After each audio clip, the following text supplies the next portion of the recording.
La la la. Teka.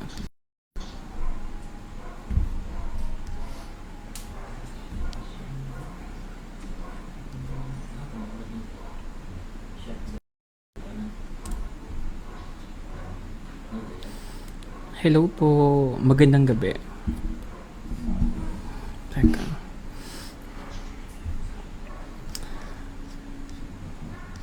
I'll just share my live. Ay, teka. Paano ba to? Saglit lang po.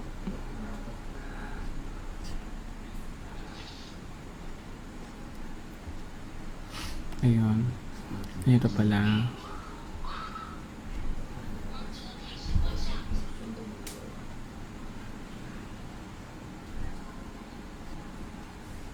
Ayun, share. Ayan, so magandang gabi po sa lahat. Ayan, we have 19 viewers. Okay lang ba yung audio natin? Can anyone confirm po if okay po yung audio natin? Kasi it's been like siguro mag 1 year na din since I had my last na live ano. So inarrange ko lang bago, like kanina lang I just arranged my camera, my microphone.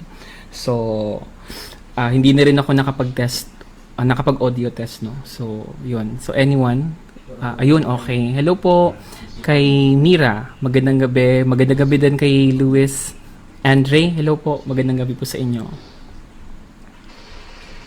Loud and clear. Thank you po, Sir Benz. He's from... Ay, hindi nakalagay. Ayan. Pasok lang po. Magandang gabi. We'll have this... Hindi naman magiging mahaba yung live na to. Kasi, alam nyo, ang daming nangyayari. No? Ang daming mga statements no, na lumabas in a very short period, right? Ang daming mga nalito, mga naggalit, no? Nagiinit yung mga ulo, may mga debate sa mga tao, particular sa usapin ng continuity no, ng National Task Force ELCAC, mga naging pahayag before at mga bagong pahayag no na sinabi ni Secretary Clarita Carlos, ang ating bagong National Security Advisor. At also, of course, she is also the Director General no, of the National Security Council no, of the Philippines. Ayun. Kahapon din, I don't know if you watch the live, hindi ko pa na-share din yung link dun sa full live talaga, pero nag-post ako ng konting clip kanina yung sa statement ni Dr. Anong name niya? Sorry. Teka, hanapin ko yung name. Dr. Banlaoy. Professor Banlaoy, no? The current Deputy National Security Advisor designate, no? Sa ilalim ng gobyernong Marcos Jr., of course. Ayan, so ang daming pag-uusapan. Ayoko din naman ma-stress no for the weekend. So let's just be chill, be more, let's have this video more educational. Let's have let's address no some questions siguro. Ano yung mga confusions, some clarifications. I'll try my best no to answer sa mga queries. But of course, yung mga sagot ko would be my personal opinion and does not reflect the opinion of any groups nor the NTF-ELCAC, since of course technically I am not an employee or a staff of the National Task Force ELCAC.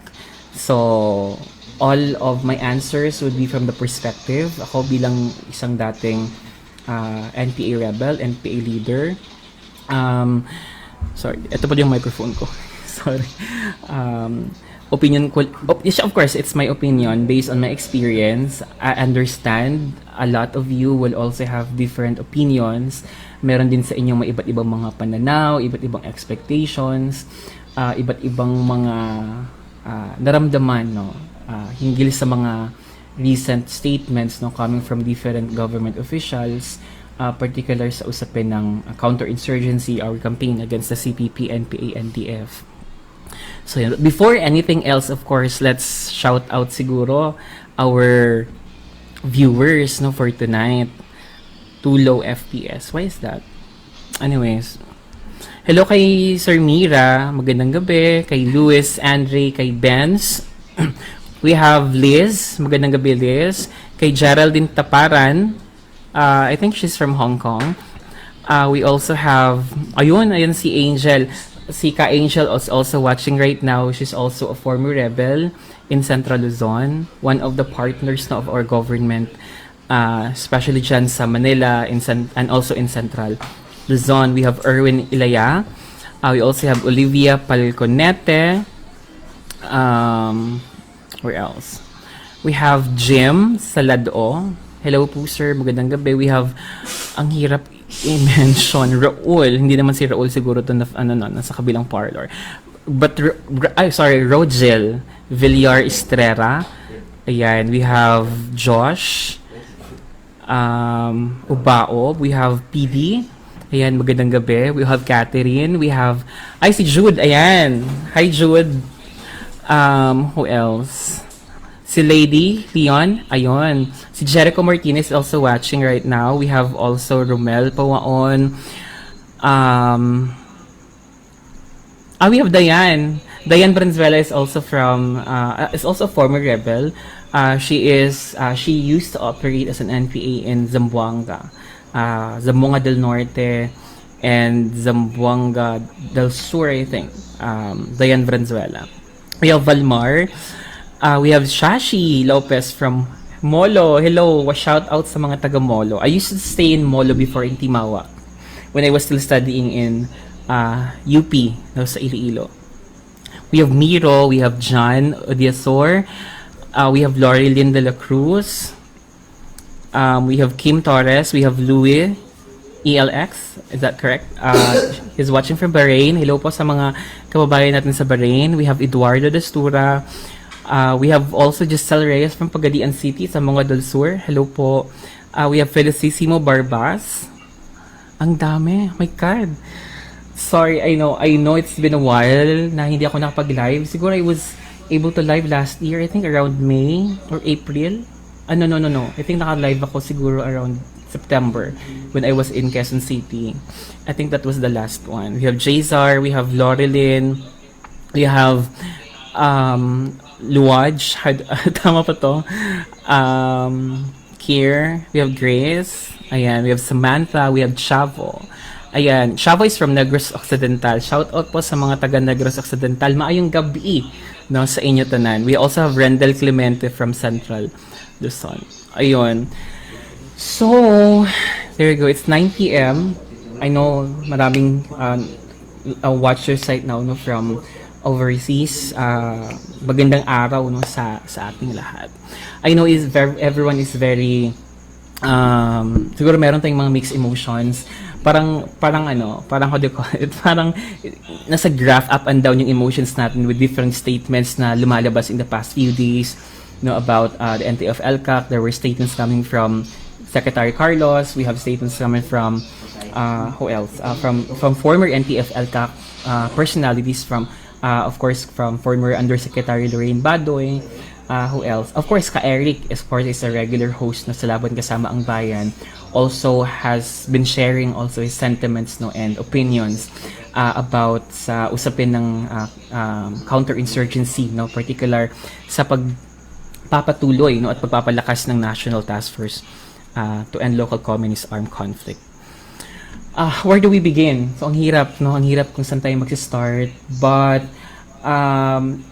lahat tayo ay, of course, we wanted to have, you know, a peaceful and a progressive, you know, community. Siguro that is one of the reasons why people now voted for President Bongbong Marcos, no, because during the campaign period, it's si BBM yung may pinaka clear, no, na tindig that he wants to continue and strengthen NTF-ELCAC. He even shared some points, no, appreciating the accomplishments, no, of our national task force ELCAC, And yun yung sa part naman ng mga former rebels, no. We have an organization of former rebels na may sambayanan. There's also an organization of the IP from IP Sipanao. I believe these two groups have endorsed Bongbong Marcos, no, in the most recent elections. Dahil nga dun sa mga statements during the campaign, dun sa continuity nga no, ng NTF-ELCAC.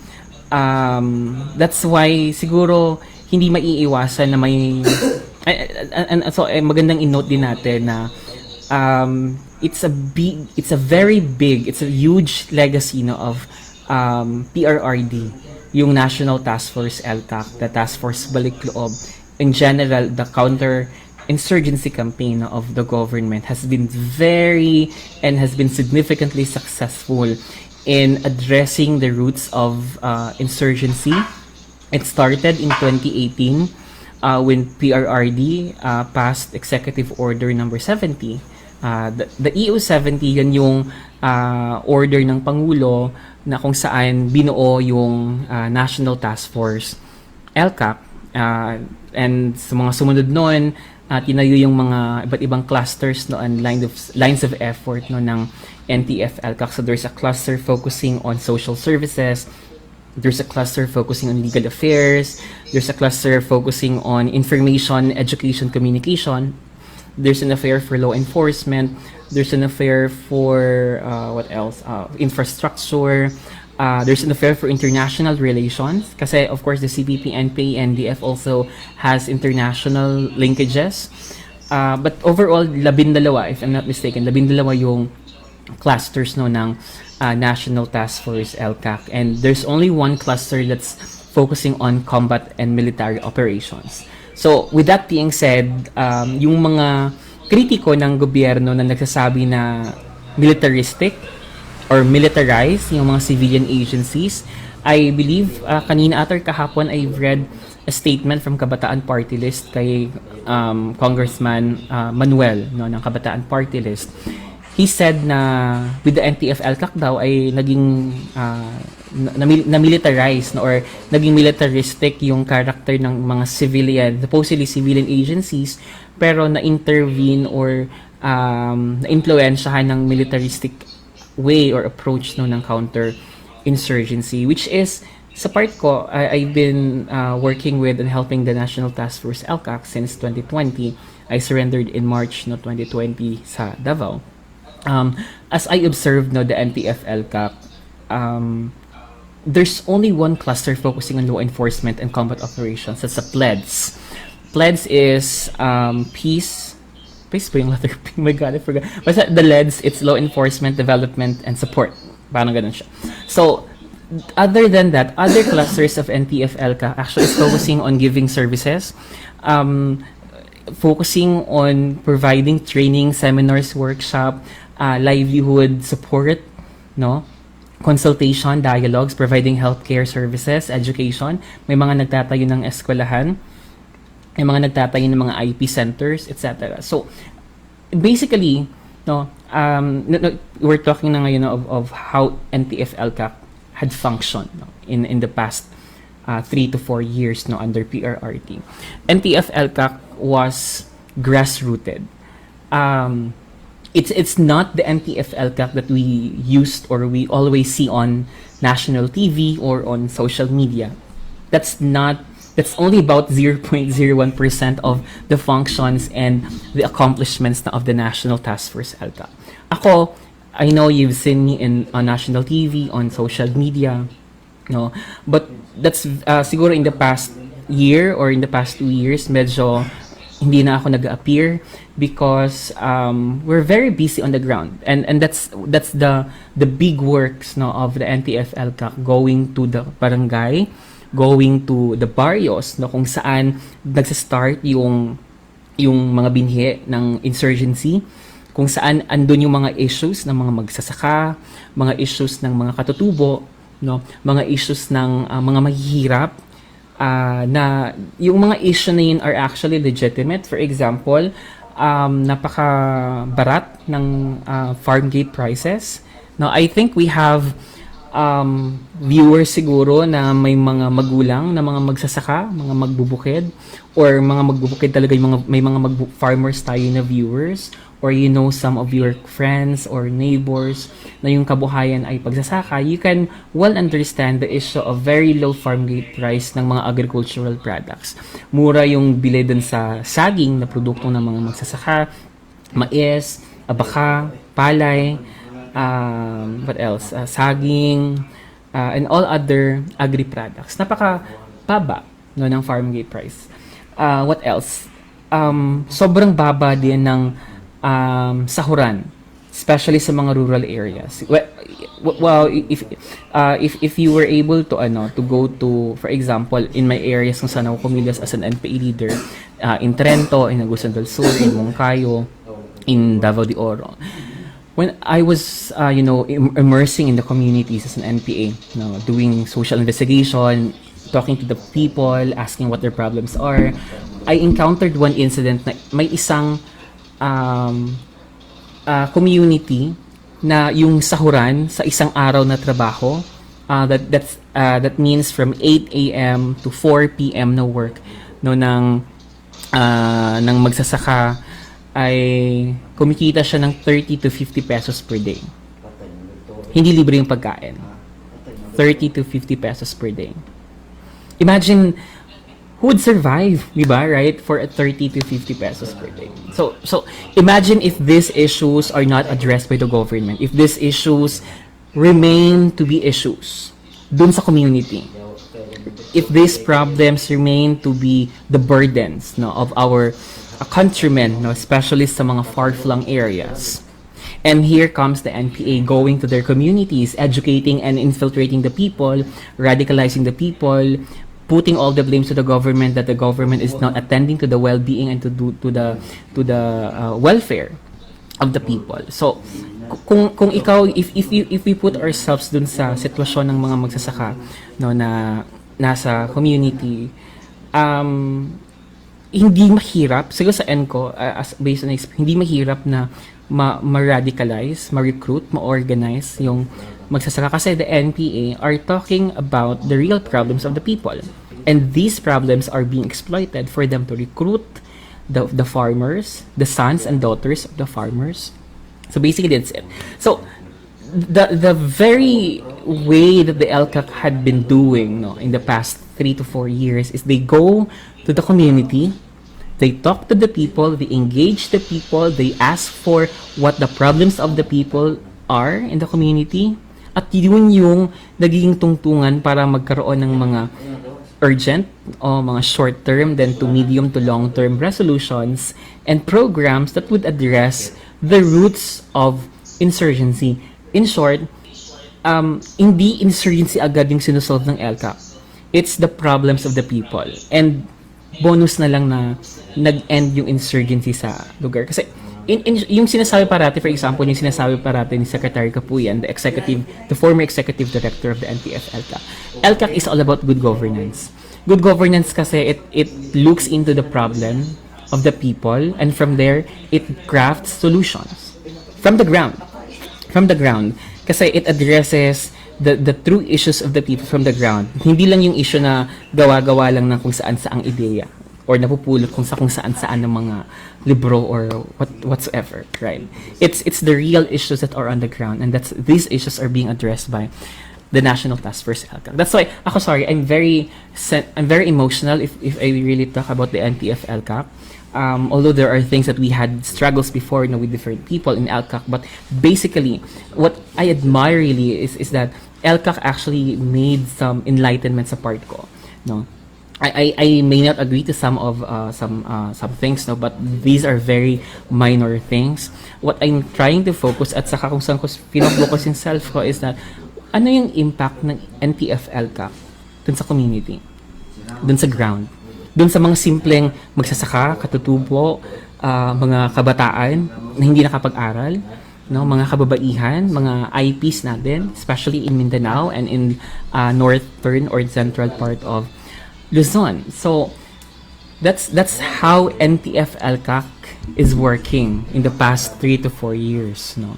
hindi lang siya yung NTF-ELCAC that we see on its Facebook page, no, or NTF-ELCAC that we used to watch every Monday during its regular press conference na tagged, no. That's a very small portion of what NTF-ELCAC is all about. And with that being said, yun yung dahilan bakit naging successful yung government in, in solving issues of insurgency, dismantling different NPA guerrilla fronts all over the country. I think with the recent statement from the spokesperson of the AFP, Colonel Midal Aguilar, I think there had been like more than 60 NPA guerrilla fronts dismantled in the past I think the base year was 2016 when PRRD assumed office sa Malacanang. So having said that, around 60 guerrilla fronts, more than 60 guerrilla fronts yung na-dismantle ng campaign na to in ending communist insurgency in the past 6 years. I think there are remaining mga more or less 20 or 22 iba yung figure, if hindi ako nagkakamali. And most of the 22 NPA guerrilla fronts remaining are on their dismantling phase, or weakening phase. So perhaps in the next couple of months, we will be able to hear another guerrilla front being dismantled should the campaign is sustained and if yung momentum ay hindi mabitawan ng bagong administration sa ilalim ni President Bongbong Marcos Jr. So siguro with that being said, siguro you can't blame people why there are people na masyadong emotional and sensitive and strong sa usapin ng continuity ng NTF-ELCAC. Sino ba yung magustong magpatuloy pa yung NPA, yung CPP-NPA sa ating mga communities, right? Sino ba yung gustong may mga anak pang ma-recruit sa mga paaralan, di ba? We all wanted peace because that's what the Filipino people deserve after more than 50 years that we are troubled and we are destroyed by the CPP-NPA-NDF. So there are people calling us that we are nagmamadali at that. It's just been 1 week since Marcos Jr. assumed presidency. Hindi tayo nagmamadali. We just want to have clear statements on assurance, of course. We want assurance on the continuity and the strengthening of the National Task Force ELCAC. Especially we had issues before about the statements na pinalabas ni Secretary Carlos when she was still a civilian, as a citizen Carlos, especially last year, I think that was January 2021, sa kasagsagan ng issue ng abrogation ng UP-DND Accord, na nag-react si Professor Carlos na there's no NPA recruitment in UP. Although I think we have to have a separate discussion about that kasi it's a long explanation. I plan to parang sabay-sabay nating panoorin yung video na yon. I forgot the name of the anchor ng ABS-CBN, but that interview last year about the abrogation of the UP-DND Accord, yung nagpalabas ng statement. Actually kinote siya ng ABS-CBN na there's no NPA recruitment. So let's talk more about that siguro either tomorrow or on Monday, but to cut the story short, I can say that Secretary Carlos really did say that there was no recruitment in UP, pero it was taken by ABS-CBN out of context. Yeah, if that makes sense, It was taken by ABS-CBN out of context. The previous sentences mentioned by Professor Carlos was not included on that postcard na shinare ng ABS-CBN. What was only quoted was the statement about there was no recruitment, or it was actually indirectly said by Professor Carlos. Professor Carlos said na there's only recruitment of religious groups in UP, and she herself was not even recruited to join certain groups, and that was parang inimply na parang there's no NPA recruitment in UP. Pero as I said, it was taken by ABS-CBN like out of context to the entire messaging of Professor Carlos. Kasi if you were able to watch the video, even before she said there's no recruitment, or indirectly she said there's no recruitment, sinabi niya that she had students before, no, na namundok. One example that he said was Rafael Bailoses. That's an NPA leader. Also a student before of the University of the Philippines in Diliman. She's also aware, aside from Rafael Bailoses, there were students also, other students in UP Diliman and other UP campuses na namundok during the 70s and during the 80s, no, nawala sa UP and so on. So yun yung naging context ng statement ni Professor Carlos before she even said that statement na kinote sa kanya, no, ng ABS CBN. So to be fair, it was a disinformation by intent ng ABS-CBN to quote Professor Carlos on a thing that was out of context, no? Siguro panoorin natin in the next, or actually I shared it, I think 2 days ago, yung video na yon. I actually said I will be posting a review pero I failed to do so kasi I came from, galing ako sa 16-hour travel kahapon, no? I nagpahinga ako, nakarating ako ng bahay siguro around 10 PM, so nagpahinga ako at 10 PM last night. I still attended to different phone calls, hinggil sa mga trabaho, and kanina umaga lang ako nakapagpahinga. So yun, siguro we'll talk more about that, but basically to sum it all up na on the issue of the statements issued by Professor Carlos, no, before and ngayon, no, Professor Carlos actually believes that there is NPA recruitment in UP, and she even said that recruitment is happening almost everywhere, including UP. And that's actually good remarks, no, coming from Professor Carlos. No, let's all be fair about that. No, but if you have different opinion, of course, I will always, of course, respect your opinion. I'm just sharing my opinion as a former NPA leader. So, yun. And Professor Carlos also, even before, after she was appointed, and then when she took office already on June 30, she was actually consistent in telling the people about continuing and strengthening of the National Task Force ELCAC. Siguro what was lacking that time was how would the transition be implemented? Paano yung pagbabago?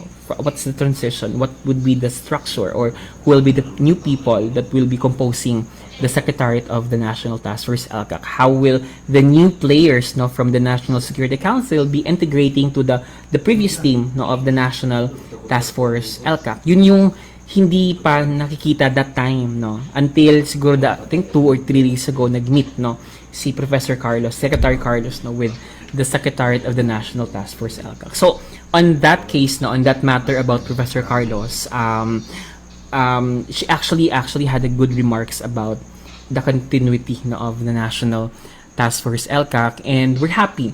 No, we're happy on her remarks and her assuring us, no, na magpapatuloy at mas iba yung palalakasin pa na ng Marcos administration ang National Task Force ELCAC.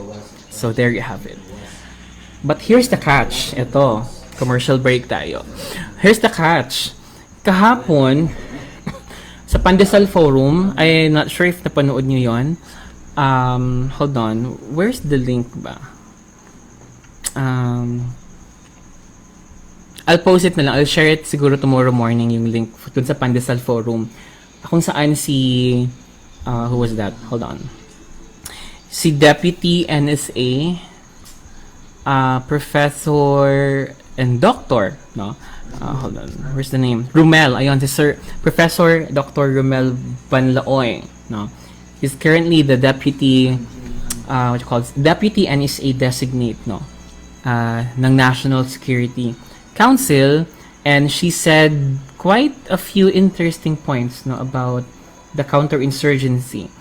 I believe Professor Banlaoy has been, focusing on international relations, on insurgency, on matters of national security, coming from, of course, from the academe.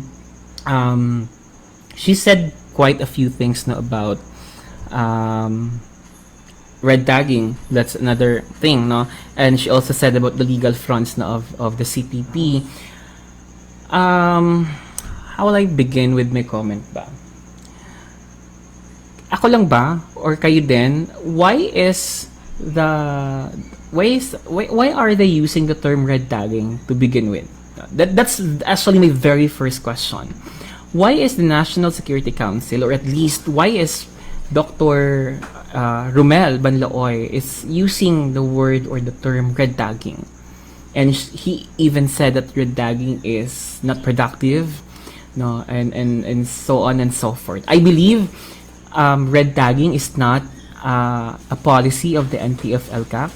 Red tagging is not a policy also of the Armed Forces of the Philippines. I heard Colonel Zagala and Colonel Aguilar mentioned about that not being a policy, no, of the government. But what I really want to know is that why is the NEC using that word to begin with, right? Kasi red tagging, for me, if it exists, red tagging is only labeling those people not from the CPP but are identified. I mean, if that makes sense. Kung hindi ka red, saka sinabihan ka na red ka, that's red tagging. Siguro, no, that's red tagging. Pero if kung red ka, and then you are identified as red, or tinawag kang red, how can that be called red tagging? Gets nyo? No? Kung red ka na, and you were identified, or you were called, or tinawag kang red, that's not red tagging. That's only unmasking or telling who you really are, right? For example, one important point na sinabi kahapon sa Pandesal Forum with Dr. Banlaoy is, for example, ginawang example ni Makabayan Block. And Makabayan Block, as isang reporter nagtanong na Makabayan Block has been accused, no, or identified as a legal front of the CPP-NPA-NDF, and Professor Banlaoy was asked what his take on that specific labeling of Makabayan as a CPP-NPA front. And sagot ni Professor Banlaoy was, wala dang problema. Natatawa ko, walang problema doon na legal front. Nagets nyo?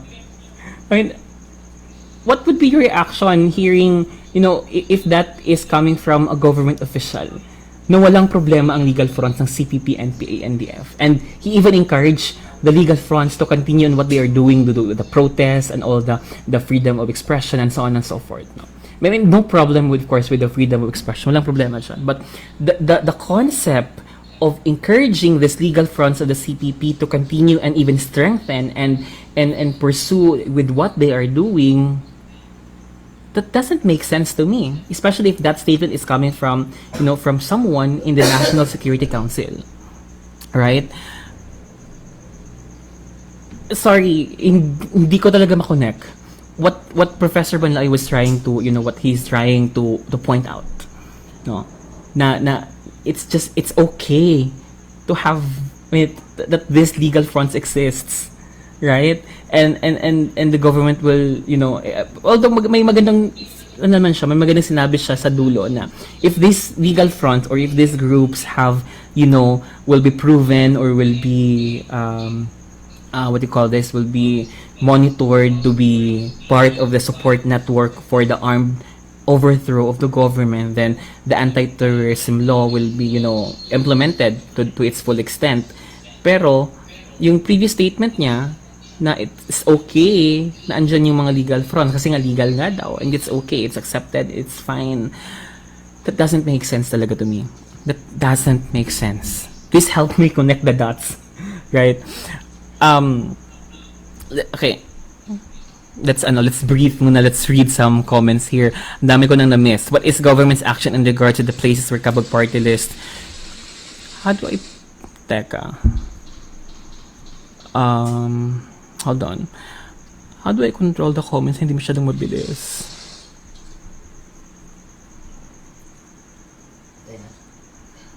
Hold on.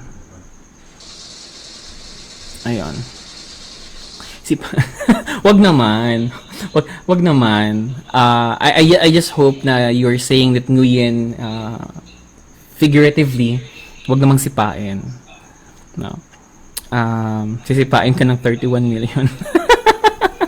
Okay. Do you think you and your co-FRs already redeemed knowing all the things that you have done to civilians. That's case-to-case basis. I can't speak on behalf of the other former rebels, no? Iba't ibang level yung reintegration and de-radicalization na na-experience namin. So, depende rin sa, may kanya-kanyang experience kasi. For example, may nabalik loob pero dati he was a victim of injustice. So it's a different scenario. So, but for people, especially those who are really helping the government, siguro we should give them the benefit of the doubt that they have redeemed themselves. Kasi whenever, at that point na they help the government, especially on the counter-insurgency campaign, then they are really, kinakalaban nila ng mga FRs, no, yung CPP-NPA-NDF, and alam namin ano yung consequence kapag ginawa namin yon. And having understood the consequence sa pagtulong sa gobyerno, I think that's an enough measure for me to tell that there is a certain sufficient level of redemption from the former rebels. I know, Carla, it's very disappointing. The same time, yun nga, sabi ko, it's mixed emotions. Siguro they have to sit down and calibrate themselves para hindi paiba-iba yung statements. And they should learn to listen at this point. Especially to, diba, nabagit natin how successful NTF-ELCAC was. I mean, how successful NTF-ELCAC has been in the past 3 to 4 years, and they should start listening to people who composed the previous team of NTF-ELCAC and what you call this, yung mga naging resource people and consultants ng National Security Council ng NTF-ELCAC, kung bakit ganun ka-successful yung ating gobyerno sa paglaban against communist insurgency.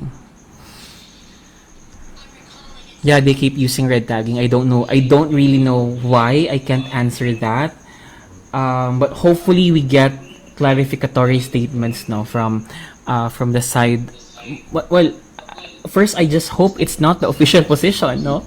I just hope and pray it's not the official position of the National Security Council, because that statement came from its deputy NSA designate, Professor and Dr. Romel Banlaoy.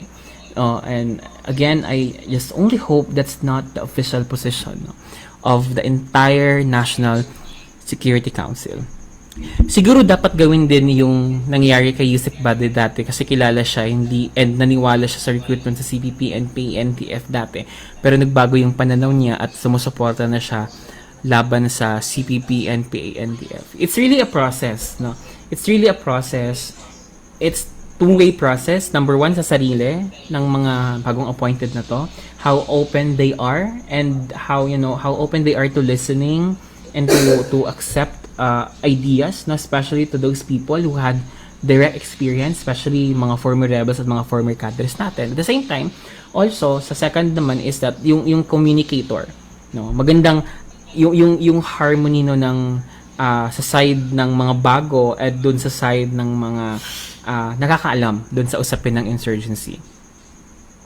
Correct. The Supreme Court actually does not accept that terminology, or I don't know how to put it in context, no? Pero red tagging is not identified as a dangerous activity, no? Ay, ang tanga, diba? Nakakadismaya. When VP Sara was identified to be the Secretary of DepEd and she showed interest in the proposed military service of the youth, I commented in one post. I said she should do something about CPP recruitment in schools. Behold, people I know told me that I was red tagging. Gosh, I did not mention any name. Diba? Siguro, ano ba? Alam mo yung impact if the term red tagging is already coming from the government. I mean, especially coming from the National Security Council. If the NEC is using the word or the term red tagging, we are actually making it like parang it's a normal tool already. It's a status quo already. Red tagging exists in our society. That actually saves a lot of the people, no, of the CPP-NPA-NDF, especially sa mga taga-urban, mga taga-syudad na mga miyembro ng Communist Party of the Philippines. Sila yung nagsasaya, no? Sila yung natutuwa whenever, if red tagging word is normalized. My God, things will really get, harder and harder, no, on the matters of counterinsurgency. I like his allowing these fronts. It's like he is allowing these fronts to regroup. Exactly.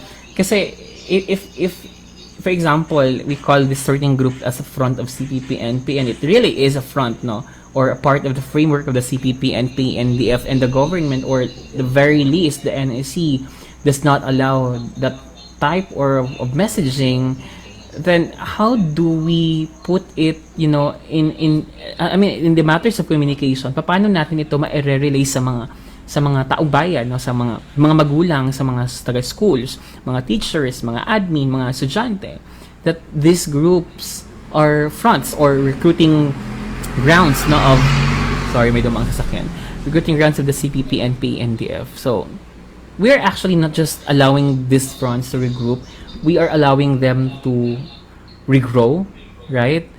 Reorganize themselves. And our position, no, bilang mga, peace lovers or peace-loving Filipinos, we should not allow, no, the government must not allow the CPP-NPA to regrow and, regroup and reorganize. My God, we're going back to zero again if that's going to happen.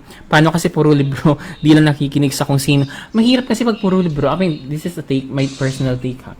Mahirap pag puro libro kasi ang daming bagay o usapin ng CPP-NPA na wala sa libro. No? Most things about the CPP-NPA-NDF are actually, discreet, clandestine, underground. No? So there's very few public information about the CPP-NPA-NDF. Meron man, most are confidential. May mataas na security clearance na requirement for anyone to get access to that specific information. But that the people who has, yung merong ganung information is the former rebels themselves. Sila mismo yung nakakaalam kasi they came from that group, no, na gusto nating tapusin, right? And it doesn't make sense if the government will not provide a room, no, for, or will not lend an ear, no, to former rebels and cadres na nagbalik loob. Para saan pa nagbalik loob kung hindi naman sila pakigan pala ng gobyerno, right? Oh my God. Na I'm losing my, will be proven, ha? Di ba siya aware? Hello, Tony. He's watching from the Kingdom of Saudi Arabia. Ayan, hold on. Anyways, may gray area sa sinabi ng executive director kahapon about ton. Right. Ayoko na lang munang mag-comment siguro. Ang dami kasing mga lumabas na mga statements, no, from the current and from the former also. And gusto kong maging impartial, gusto kong maging patas. Ayokong magbigay ng judgment. Kung may mga post man ako, that's my personal opinion based on what I have researched so far, or what I have known so far, no? And learning naman is a continuous process, right? I think the problem is walang interest yung mga tao, especially sa mga shaded about the insurgents. That's not true. That's not true. We have different chapters, no, of people's organization na sa mga urban centers at mga town centers. They actually are very supportive, no. Kasi hindi rin nila i-allow na ma-recruit, no, yung mga anak nila who are studying in different senior high school or in different local colleges or city colleges, no. So pero siguro to be fair also, may malawak pa na room for the government na mas palakasin yung kanyang communication and information drive, especially sa mga urban communities. Totoo. Hobby ko taga Biliran, kaya super samalo. Biliran is in Leyte, right?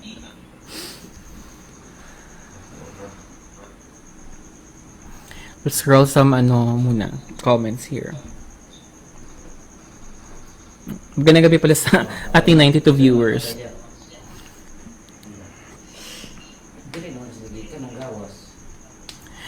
I agree with Tony, no?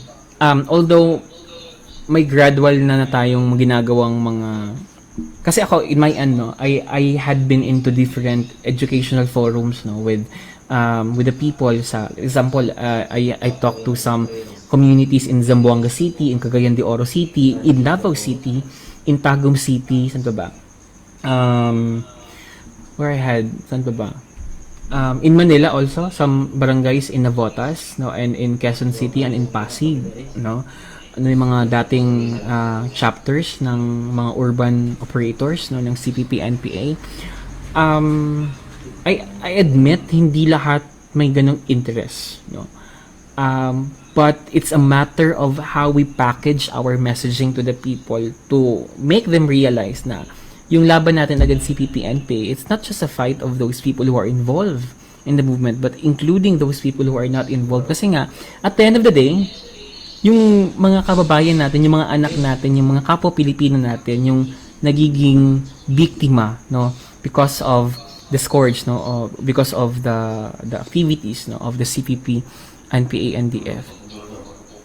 It should be it should be treated like a challenge, no, sa gobyerno, how to intensify the information campaign para mas maunawaan palalo, no, ng mas maraming Pilipino yung campaign, hindi lang sa social media but really conducting information campaign at the grassroots level. I think that's one magandang dyan mag-shift, no, yung ating NTF-ELCAC or whoever will be doing the information campaign from the AFP or from NICA or from from the PNP, no. Magandang kasi syempre pa-shift na tayo sa face-to-face classes, no. So I think social gatherings at some extent are inaalaw na din. So magandang may face-to-face information campaign sa level ng community. For me kasi papa ko ay retired and former PNP staff that also fought NPA in Pampanga, kaya yeah, I understand, no. I also knew a lot of youngsters who have fathers, parents na that are uniformed personnel of the AFP and the PNP. Ang iba may mga nagchat sa akin that their parents were killed na by the NPA. So masakit. I understand the passion, why people are very passionate on this campaign against CPP-NPA-NDF. Kasi we all, yung problema ng CPP-NPA, problema ng buong Pilipinas, problema ng buong sambayan ng Pilipino. And it's a matter of how we make other people understand that this is a thing that everyone must be involved, no? Agree, Maria, no? Maria Cristina Falls, charot. Maria Cristina Tanaleon, no? Napakahalaga, sabi ni Cristina, napakahalaga na ang ilagay sa ELCAC ay pinagkakatiwalaan ng returnees para marami pang bumalik. I agree, no? But of course, that's on the discretion of the president, no? And its cabinet, kasi sila yung kukuha ng mga tao. So that's really in the full discretion of the president sa kanyang appointments, no. If syempre, if bago yung ilalagay, siguro magandang may combination ng bago at luma, that's one. Or if puro bago,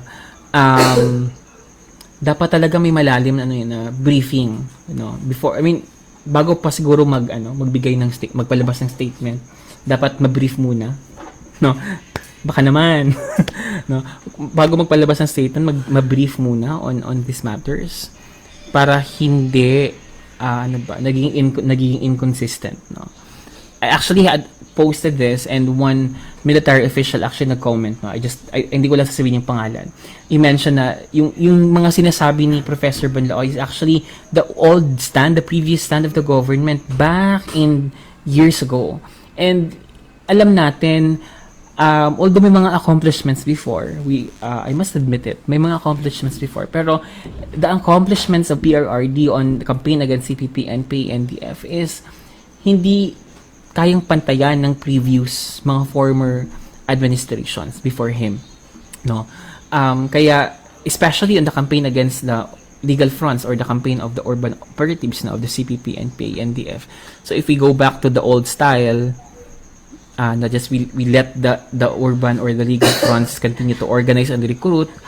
Sino ba yung madalas naging leader, no, ng mga political leaders sa NPA sa bundok? Mga galing din naman sa urban. So the urban operations or the legal fronts is part of the problem natin on insurgency. ang problema, sabi ni Flor Ariza, ang problema kasi Ka Amihan ay yung mindset ng grupong bitbit ni Professor Carlos. We live in a liberal democracy, ika nga. Kung kakatasin ang implikasyon niyan, ang mga kriminal at terorista ay malayang mga mumbinsi sa kawastuhan ng paghawak ng armas upang ibagsak. Yan pa no.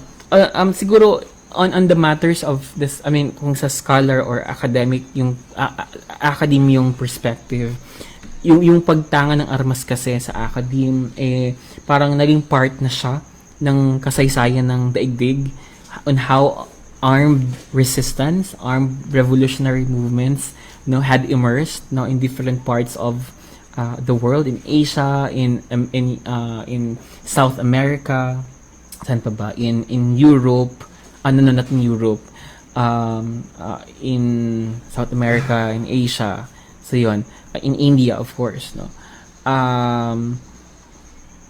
iba kasi sa usapin ng CPP-NPA-NDF.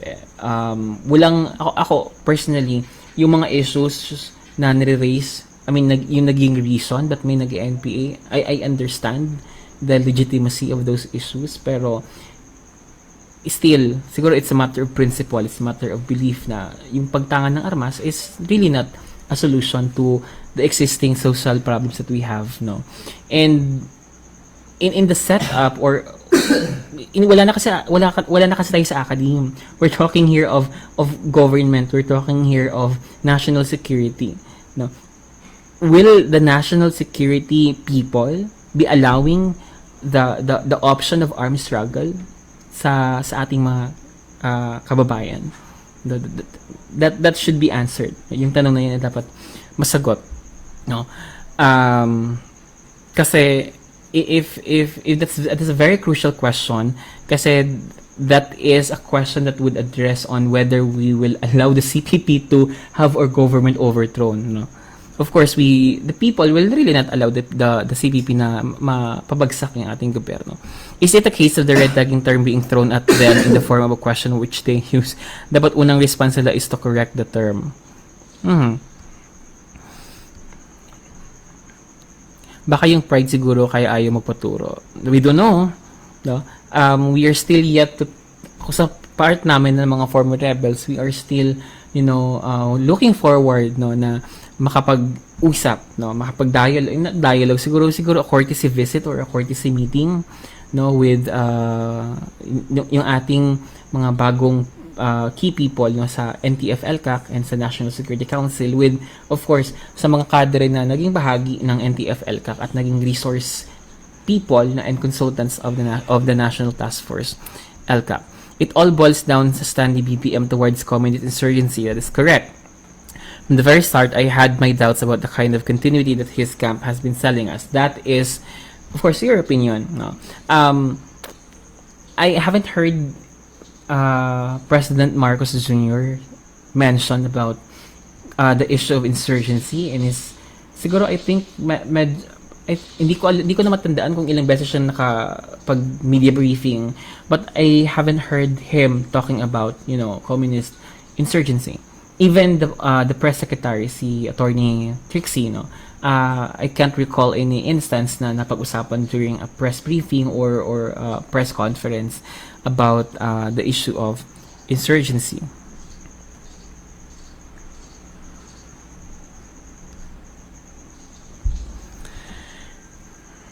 Buli ba ko sa'yo, Joy? Chill ka lang. We have to be chilled. Hindi. Siguro, it's both, pushing people, to do their job at the same time giving the benefit of the doubt. I mean, it's really a matter of how you play the two, Giving the benefit of the doubt at the same time you push people to do what is supposed to be done, I still believe that these people have, the same intent, and the same objective. It's just a matter of how is it, paano to gawin? Paano to sisimulan? Ano yung magiging mindset? Mindset. Ano yung magiging mindset ng, aside from mindset, it's what they stood for right now. Ano yung kanilang pinaniniwalaan? Ano yung kanilang mga thoughts?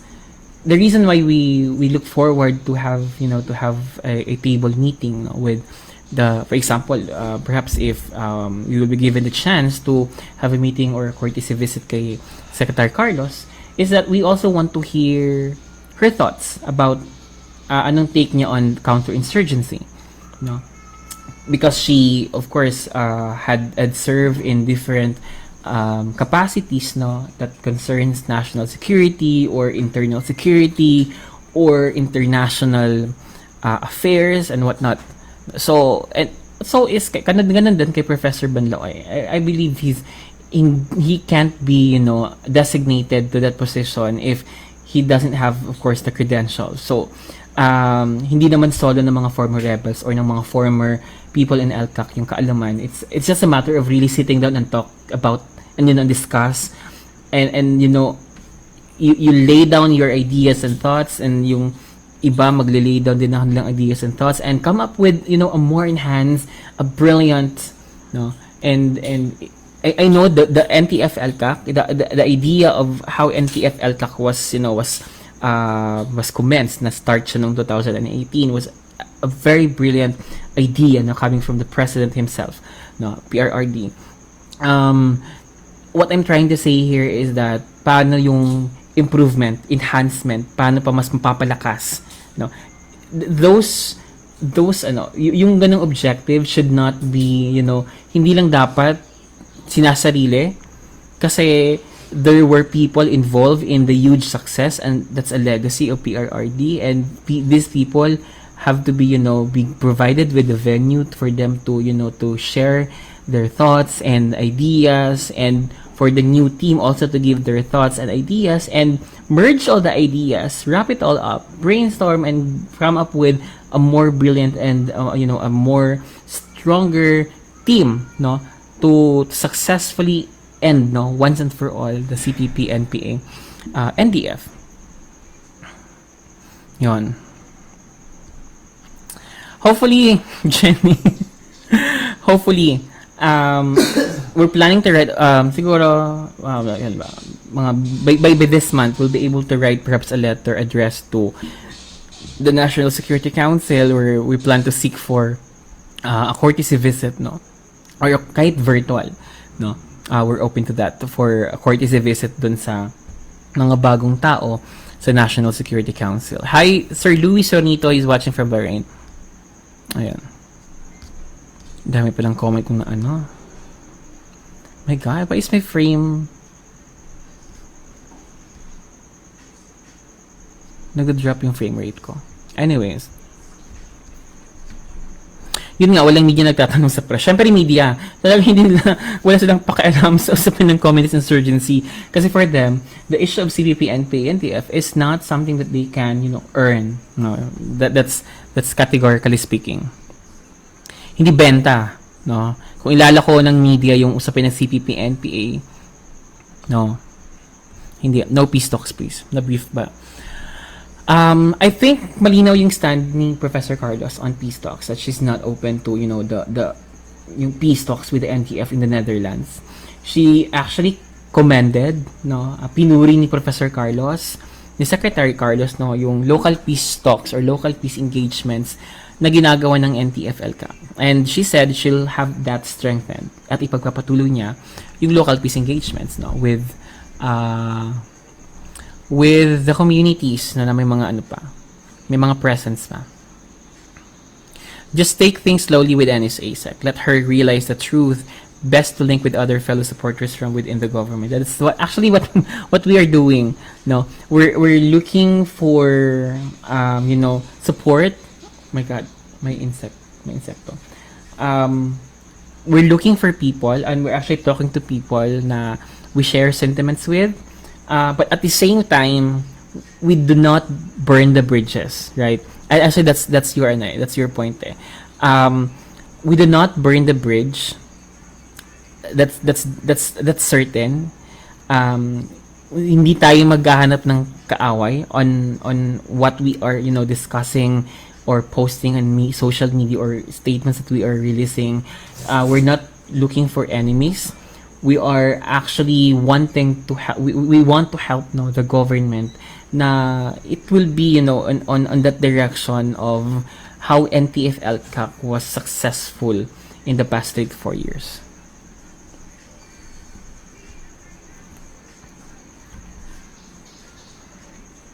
Inuuna muna agri. I think there's no problem with, prioritizing agriculture.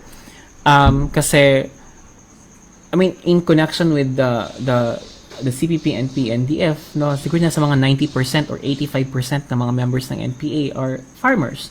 And the reason why they joined the NPA and they were recruited is because there are, very few programs, no, of the government para sa ating mga magsasaka. And the role of the role of President Marcos Jr. at the same time concurrent na Secretary of the Department of Agriculture is actually very crucial. Kasi nga yung pinakamalawak na sektor na inorganize at saka niraradicalize ng CPP-NPA-NDF ay yung ating mga magsasaka. Can I raise po ang NGO Legal Front sa Palawan na patuloy na sa support sa mga kaliwa? Sana po magawa ng aksyon para maimbestigahan baka ang project nila. Bori, ayun. Bori, can you send me a PM? Anong NGO to? And then I'll consult with our counterparts in Palawan, no, regarding this, or perhaps baka may ginagawa ng mga hakbang na hindi pinapublicize, of course, kasi it matters national security. But just send me a private message, Bori. Ayoko lang bagitin yung full name mo dito kasi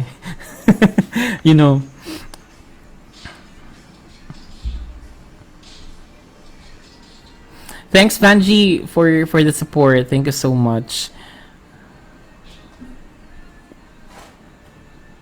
Wag naman, Roberto. Hindi. Let's find solutions. No. We don't burn the bridge. No. Kasi pag sunog yung bridge, we can cross, right? That's literally. Pero in essence, no. That doesn't help kasi on how to solve the existing problems that we have. If we burn the bridges and cut the support lines and our yung kagustuhan natin na makatulong, kasi at the end of the day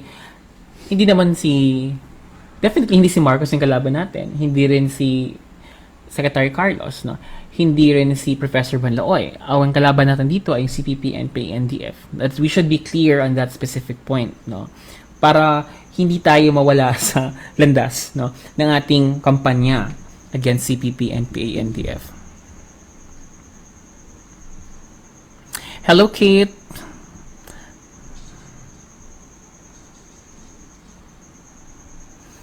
Ayun.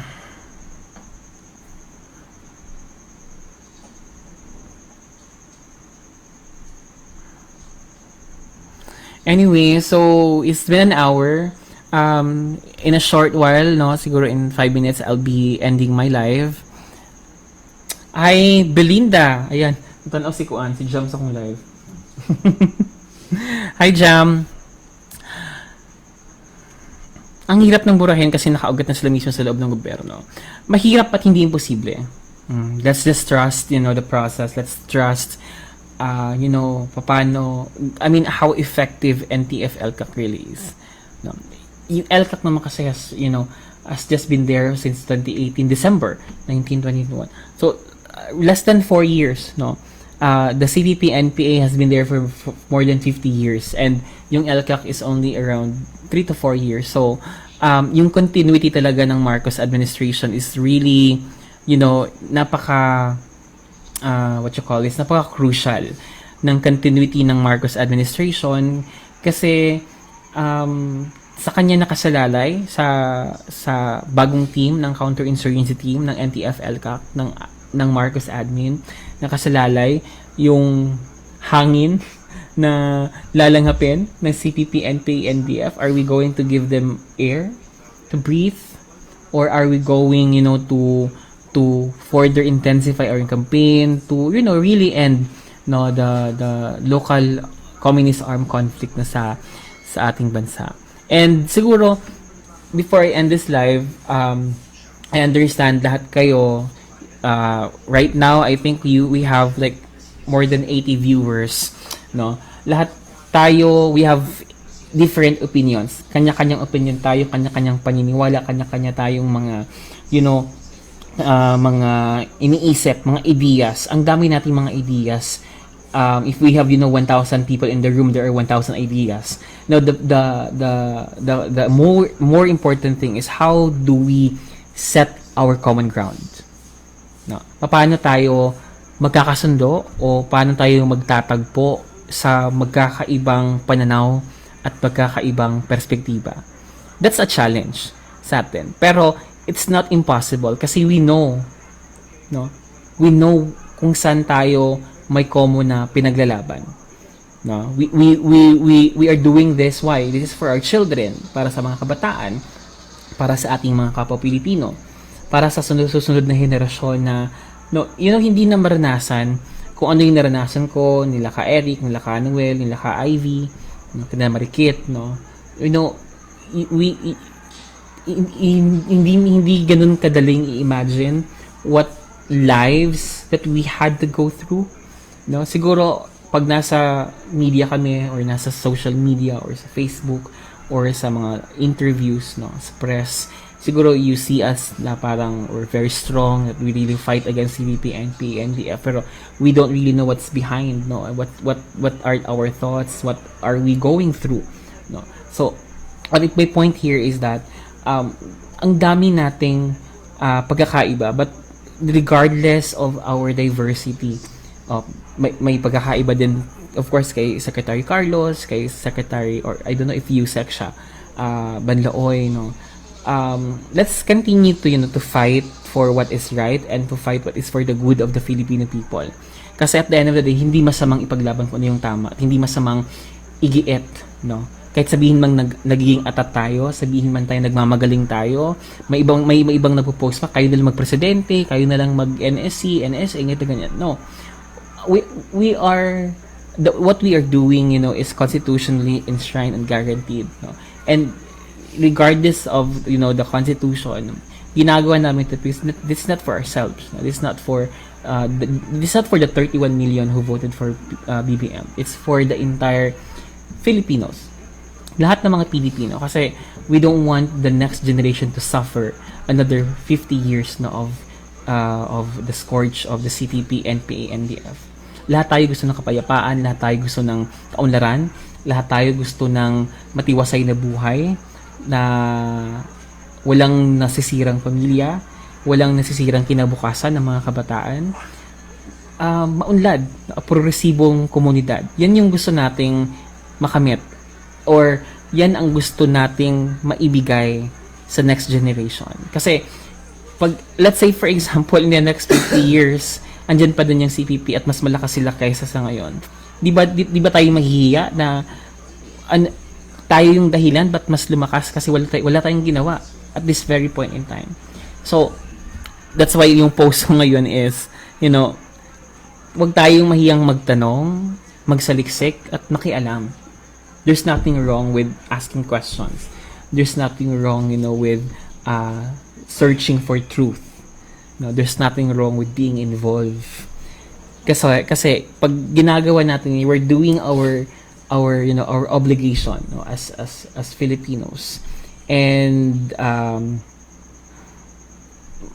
ano lang, you know, wag tayong mawala ng pag-asa at mawala ng, you know, ng passion. Kasi tama yung ginagawa natin. And I think it's past 9 PM na ngayon, and I hope, no, I could also, you know, go live again siguro tomorrow or on Monday. Let's see, no? Huwag naman sana next year ulit makapag-live. Siguro medyo maluwag-luwag naman ngayon, so maybe I can go live in the coming days. But I have, you know, a big activity na ako yung mag-lead perhaps on July 16 hanggang end of the month. So I will not be able to, you know, to have a live. Depende na rin kung may mga vacant time or malakas yung signal doon sa venue namin. Pero that's okay. So I'll try to be, you know, to do regular lives from tomorrow hanggang 15 bago ako tumungo sa aking next, mission sa isang big event, no? Dito pa din, no? Dito pa rin sa Mindanao. And maraming salamat, no, sa mga nanood. Sa mga gustong magbigay ng stars, hindi po tayo pwedeng mag-donate ng stars. May certain requirements sa Facebook for the viewers to send their stars, no? But maraming salamat po, no, sa mga sumusuporta talaga, no, sa ating kampanya. So, rest assured po, ako, in behalf of the former rebels, kina Ka Eddie, Ka Noel, Ka Ivy, kila Mariket, hindi man ninyo kami nakikita ng mas madalas kesa noon. Rest assured po, we are helping the government at the grassroots, at the ground. We're more fun, of doing field work than office or being exposed in TV or in kasi wala naman sa TV at saka wala sa Facebook yung laban natin. Yung laban natin nasa ground, kasama yung bayan. Yung laban natin ay nasa komunidad. Yung laban natin for peace and development ay nasa ating mga pamayanan. So muli po, maraming salamat po sa lahat na nag-stay, sana all nagsistay. Maraming salamat sa lahat na nanood, nag-stay, at saka mga nag-share, no, sa ating live. And we'll see you soon. Magandang gabi po sa ating lahat. God bless you all po.